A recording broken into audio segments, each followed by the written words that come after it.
I'm going to go ahead and cut Zag's neck and chest area. This is another piece of glass that is fairly opaque. It's the same that we used for his face, so we're not going to get very clear lines out of there. So we're going to do the same method we used last time.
My Zagreus project is coming along quite nicely.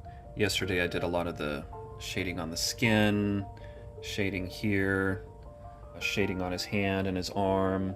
I've just recently painted the armbands, painted all the line work up in the leaves and in his hair.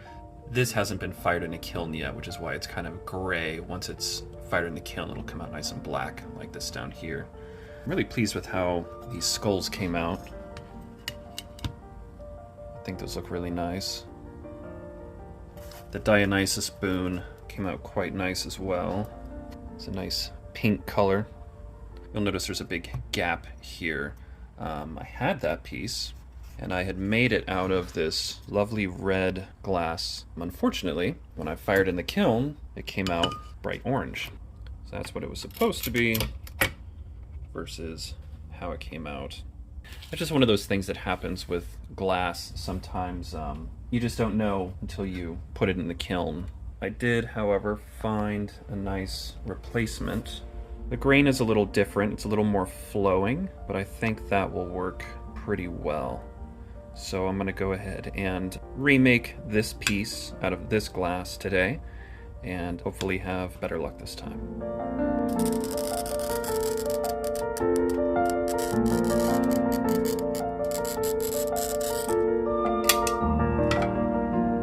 I really like these pliers.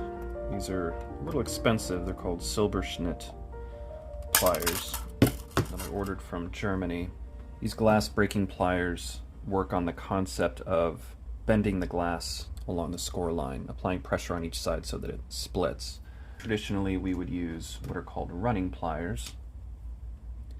They have a slight curve on the lip so that we get pressure on each side of the score line so that we can break the glass. But it has some limitations. It's really only trying to go straight from the pliers. These have a similar concept, but the upper lip, you can rotate it. So I can get in and I can do horizontal breaks as well as vertical breaks.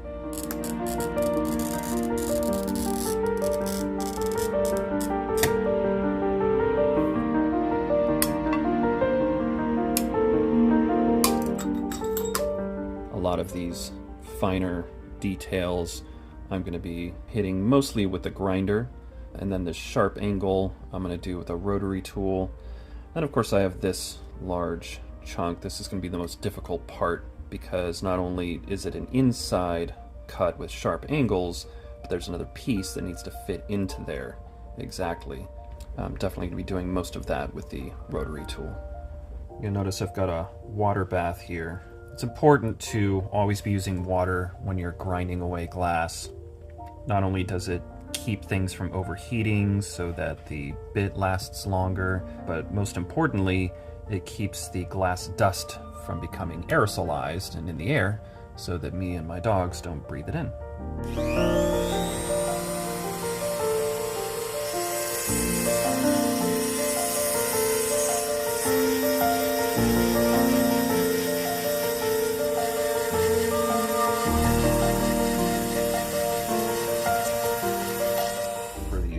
Chunks and burrs, I'm going to swap it out for a thicker bit. It'll make the final line cleaner instead of having these thin little divots that this fine bit creates. I'm going to switch to my 3mm bit.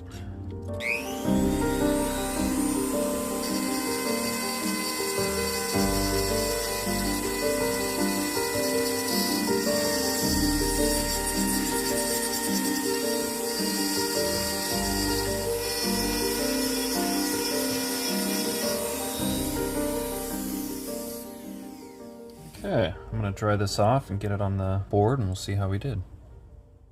If you'd like to commission a piece, message us through our Etsy store at the web address in the description below. Be sure to like and subscribe, and visit us at our website at jupiter-glass.com.